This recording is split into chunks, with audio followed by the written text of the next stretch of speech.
ओम नमः शिवाय। ये पंचाक्षर भगवान भोलेनाथ को समर्पित है। ओम नमः शिवाय मंत्र श्री रुद्र चंपकम में मिलता है, जो कि कृष्ण यजुर्वेद का हिस्सा है। ये रुद्राष्टाध्यायी में भी मिलता है, जो कि शुक्ल यजुर्वेद का हिस्सा है। इस पूरी सृष्टि का निर्माण 5 ग्रेट एलिमेंट्स या पंचभूत से हुआ है: धरती, जल, अग्नि, वायु और आकाश। 9 धरती को, मौ जल को, सी अग्नि को, व वायु को और य आकाश को रिप्रेजेंट करता है। इसी से मिलकर के बनता है नमः शिवाय, जिसमें हम ओम लगा देते हैं। तो अब ये मंत्र कंप्लीट हो गया, ओम नमः शिवाय। आज हम व यानी कि वायुलिंगम की बात करेंगे। वह अक्षर वायु को परिलक्षित करता है और वायुलिंगम श्री कालाहस्तीश्वर मंदिर आंध्र प्रदेश के तिरुपति जिला में स्थित है, जो कि भगवान वेंकटेश या बालाजी मंदिर के तौर पर में एक पूरा विश्व विख्यात है। तिरुपति का मतलब होता है, ये 2 शब्दों से बना है, तिरु और पति। तिरु का मतलब श्री लक्ष्मी और पति का मतलब स्वामी। तो श्री लक्ष्मी के स्वामी यानी कि भगवान वेंकटेश का ये स्थल है, इसीलिए हम इसको तिरुपति भी कहते हैं। तिरुपति आंध्र प्रदेश के आध्यात्मिक राजधानी के तौर पर भी जाना जाता है। साथ ही साथ ये विरासत का शहर और सिटी ऑफ डिवोशन यानी कि भक्ति और आस्था का शहर भी इसे हम कहते हैं। यहाँ पर में जो श्री कालाहस्तीश्वर मंदिर है और ये जो वायुलिंगम है, कहते हैं कि इसका जो मूल स्थान है, इस मूल स्थान का निर्माण सबसे पहले पल्लव राजाओं ने 5वीं सदी में किया था। फिर उसके बाद जब चोला राजा का शासन आया तो चोला राजाओं ने इसमें एडिशन और भी बहुत सारे आसपास उन्होंने मंदिर बनाए। फिर यहाँ पर में विजयनगर एम्पायर के समय में 120 फीट का ऊंचा गोपुरम जो प्रवेश स्थल है, गोपुरम से ही होकर के हम सेंक्टम सेंक्टोरम या गर्भगृह तक, मेन मंदिर तक पहुंचते हैं। तो ये जो गोपुरम है, इसका निर्माण विजयनगर साम्राज्य के सबसे महान राजा कृष्णदेव राय जी ने करवाया था 1516 ईस्वी में। इसके अलावा उन्होंने यहाँ पर में 100 स्तंभों वाला एक हॉल का भी निर्माण करवाया था। यह मंदिर राहु और केतु छत्र के तौर पर भी जाना जाता है और साथ ही साथ इस मंदिर को हम दक्षिण भारत का कैलाश भी कहते हैं। इस मंदिर का पूरा नाम है श्री ज्ञान प्रसूनांबिका समेता श्री कालाहस्तीश्वर मंदिर। यह माता पार्वती ज्ञान प्रासुंबिका देवी के तौर पे पूजी जाती है।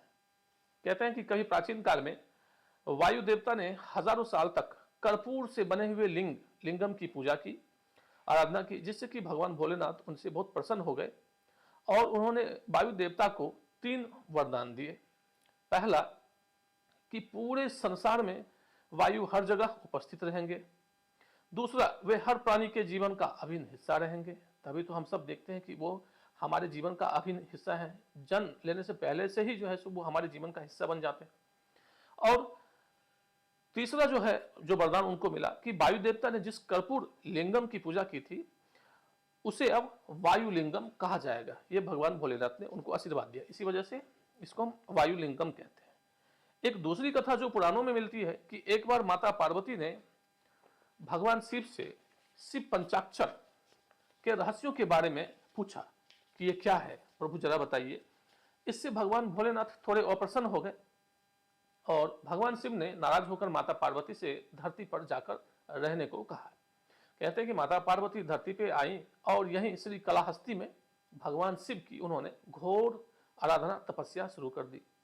उनकी तपस्या से प्रसन्न होकर भगवान शिव श्री कालाहस्ती आए और माता पार्वती को अलौकिक और दिव्य स्वरूप उन्होंने प्रदान किया और साथ ही साथ उन्हें शिव पंचाक्षर के रहस्यों का ज्ञान भी दिया।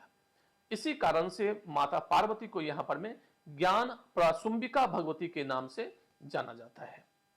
एक और कथा जो हमारे पुराणों में मिलती है कि इसके अनुसार मयूर, चंद्रमा और इंद्र को एक श्राप मिला हुआ था कि वे धरती पर में आकर के मयूर मकड़ी के रूप में, चंद्रमा सांप के रूप में और इंद्र हाथी बनकर के धरती पर में रहेंगे। तो ये सभी जो है श्री कालाहस्ती आए और वहां पर में जो शिवलिंग था लिंगम, उसकी उन्होंने पूजा पाठ आराधना शुरू किया।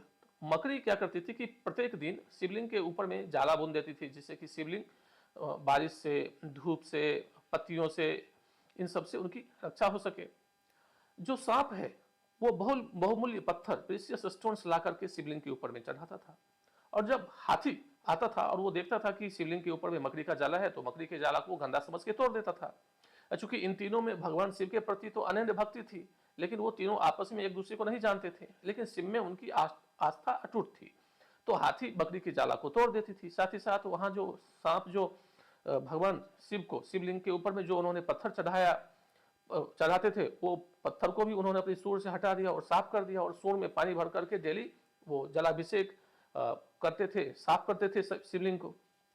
तो एक दिन जो है कहता है कि मकड़ी हाथी के सूंड में गुस्से में आकर के घुस गई और उसको काट लिया, तो इससे हाथी की मृत्यु हो गई। और इन्हीं दोनों की लड़ाई में आपस में जो सांप भी उलझ गया और सांप की भी मृत्यु हो गई। तो इन तीनों की भक्ति से प्रसन्न होकर के भगवान भोलेनाथ प्रकट हुए और इन तीनों को अपने में समाहित कर लिया और इनको मोक्ष प्रदान किया। कहते हैं इसी वजह से इस जगह का नाम श्री कलाहस्ती पड़ा। श्री का मतलब मकड़ी, कला का मतलब सांप और हस्ती का मतलब हाथी, इसी वजह से यह हो गया श्री कलाहस्ती। अब इसी वजह से इस जगह को श्री कलाहस्ती हम कहते हैं। इसी मंदिर में मार्कंडेय ऋषि, जो बहुत ही बड़े ऋषि हुए, को भगवान शिव ने दर्शन दिया था। कहते हैं कि 16 साल की उम्र के बाद उनका आयु नहीं था, लेकिन उन्होंने उस दिन भगवान भोलेनाथ की कठोर तपस्या उन्होंने करनी शुरू कर दी, और जब यमराज उनका प्राण लेने आए तो चूंकि वो भगवान भोलेनाथ की तपस्या कर रहे थे, तो भगवान प्रसन्न होकर के आए और उन्होंने यमराज से उनको बचाया। और इतना ही नहीं, यमराज को उन्होंने जो है सो एक तरह से उनको डिफीट किया, और इसी वजह से कहते हैं कि भगवान भोलेनाथ का एक नाम कालांतक पड़ गया। फिर देवताओं के कहने पर में जो है सो उन्होंने यमराज को जीवन दिया। कालांतक का मतलब काल, समय और मृत्यु का जो डिस्ट्रॉयर है, तो मृत्यु और समय के डिस्ट्रॉयर यानी कि भगवान भोलेनाथ, इसी वजह से वो कालांतक पड़ गए। ये जो मार्कंडेय ऋषि हैं, ये 7 चिरंजीवी में से एक माने जाते हैं, जिसमें अश्वत्थामा, महाबली, व्यास, हनुमान जी, विभीषण, कृपाचार्य, परशुराम और मार्कंडेय, ये 7 चिरंजीवी माने गए हैं। हमारे सनातन में मार्कंडेय ऋषि ने बाद में चल के मार्कंडेय पुराण की रचना की, जिसमें एक बहुत ही महत्वपूर्ण अध्याय है दुर्गा सप्तशती का, जिसे हम चंडी पाठ भी कहते हैं। और ये दुर्गा पूजा में घर घर में और हर मंदिर में, भगवती के मंदिर में चंडी पाठ का गान किया जाता है। यहाँ पर मैं एक और इंटरेस्टिंग जो है सो स्टोरी है कनप्पा से जुड़ा हुआ। कहते हैं कि कनप्पा तमिल शैव परंपरा में बहुत बड़े ऋषि माने गए हैं, और उनकी चर्चा पेरिया पुराण में मिलती है। पेरिया पुराण मतलब कि महान पुराण, और ये जो पुराण है 63 नयनारों की जीवनी इस पुराण में लिखी गई है। ये नयनार भगवान शिव के अनन्य भक्त थे और कवि भी थे, और भगवान भोलेनाथ की स्तुति में बहुत सारे गीतों की उन्होंने रचना की, जो कि तमिलनाडु के पूरे शैव टेम्पल्स में इस गीत को सुना और गाया जाता है। कनप्पा का जन्म एक शिकारी परिवार में हुआ था, और वो शिकार करने के दौरान ही श्री कलाहस्ती आए, और उन्होंने जब वो शिकार कर रहे थे तभी उन्होंने वायुलिंगम को खोजा, और वायुलिंगम की साफ सफाई करने के उपरांत जो है सो वो डेली जो है सो उन पे फूल पत्तियां चढ़ाते थे। एक बार उन्होंने देखा कि जो लिंगम है, वायुलिंगम, उसकी एक आंख से खून बह रहा है, तो उन्होंने अपनी आंख भगवान मतलब उस शिवलिंग में जो है सो उन्होंने लगा दिया। फिर कुछ दिनों के बाद उन्होंने कहा कि दूसरी आंख से भी जो है सो खून टपक रहा है, वायुलिंगम के दूसरी आंख से। अब वो दूसरी आंख भी जो है सो सेक्रीफाइस करने के लिए तैयार हो गए, लेकिन अब जब वो दूसरी आंख निकालेंगे अपना, तब तो वो पूरी तरह से अंधे हो जाएंगे, तो आंखों को फिर कहाँ पे वो सेट करेंगे। इस वजह से उन्होंने क्या किया कि अपना पांव शिवलिंग के ऊपर में रख दिया, जिससे कि उनको एक मेजरमेंट, उनको पता रहे कि मुझे इस स्थान पे अपनी आंख को सेट करना है। इसके अलावा वो मुंह में पानी भर करके लाते थे और शिवलिंग का जलाभिषेक करते थे। लेकिन भगवान भोलेनाथ, उनकी जो है हृदय की जो इनोसेंसी है, जो निर्दोष मन से, जो डिवोशन से, भक्ति से वो ये करते थे, तो भगवान भोलेनाथ ने इन सब से प्रभावित होकर के जब जैसे ही उन्होंने अपना दूसरा आंख निकालने की कोशिश की, भगवान भोलेनाथ वहां पे प्रकट हो गए और उनको उत्तम पद, उनको आशीर्वाद दिया और उनको उत्तम पद यानी कि मोक्ष प्रदान किया। अच्छा, इस भक्ति से जो कनप्पा है, कनप्पा पूरे तमिलनाडु में 63 नायनारों में बहुत ही उत्तम गति, बहुत ही उत्तम उनका स्थान है। कहते हैं कि कनप्पा बाद में महाभारत के समय अर्जुन के अवतार में कनप्पा का जन्म हुआ था।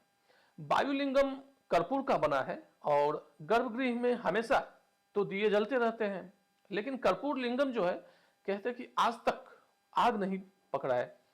यह भारत का एक मात्र ऐसा मंदिर है जो कि सूर्य ग्रहण और चंद्र ग्रहण के समय भी बंद नहीं होता है, जबकि भारत के सारे मंदिर ग्रहण के समय बंद रहते हैं। इस मंदिर में राहु केतु की भी पूजा होती है। माना जाता है कि यहां आकर के राहु केतु की पूजा करने से लोगों के जीवन से राहु और केतु दोष की समाप्ति हो जाती है। इस मंदिर की चर्चा तेवारम में भी मिलती है, जो कि 275 या 76 ऐसे मंदिर हैं जो भगवान भोलेनाथ को समर्पित हैं। इसे हम पदलपत्र स्थलम भी कहते हैं। यह पंचभूत मंदिर तो है ही, और साथ ही साथ तंत्र परंपरा में 7 चक्र माने गए हैं, जिनमें से एक चक्र है अनाहत चक्र। यह मंदिर उस अनाहत चक्र से भी जुड़ा हुआ है, जिसे कि हम हृदय चक्र भी कहते हैं। यह चक्र संतुलन, स्थिरता और शांति से जुड़ा हुआ है। साथ ही साथ यह स्पर्श और वायु से भी जुड़ा हुआ है, इसलिए इस मंदिर को हम आधार स्थलम भी कहते हैं। यह है वायुलिंगम। ओम नमः शिवाय।